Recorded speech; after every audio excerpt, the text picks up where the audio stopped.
দর্শক মণ্ডলী, যেমন খুলনায় এসে চিংড়ি, ঢাকায় এসে বিরিয়ানি, আবার চট্টগ্রাম এসে মেজবানি, তেমনি কুমিল্লার নাম শুনলেই সবার আগে মনে পড়ে যে মিষ্টির কথা, সেটি হলো রসমালাই। নরম ছানার মিষ্টি, ঘন দুধ আর সেই মিষ্টি স্বাদ একবার খেলে যেন কুমিল্লার স্বাদটা মুখে লেগেই থাকে।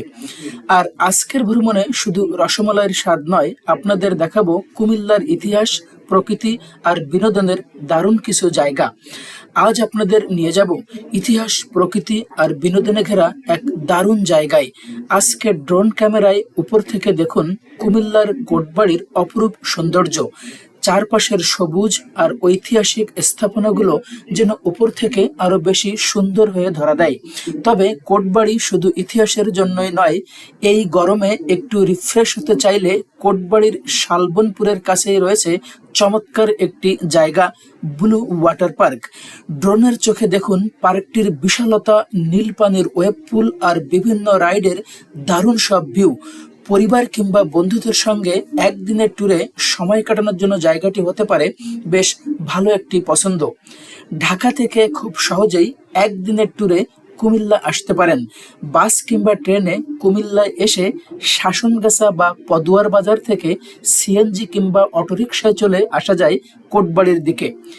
ঢাকা থেকে যাত্রার সময় সাধারণত প্রায় 2 থেকে 2.5 ঘন্টার মতো লাগতে পারে, তবে যানজট ও পরিবহনের উপর সময় কম বেশি হতে পারে।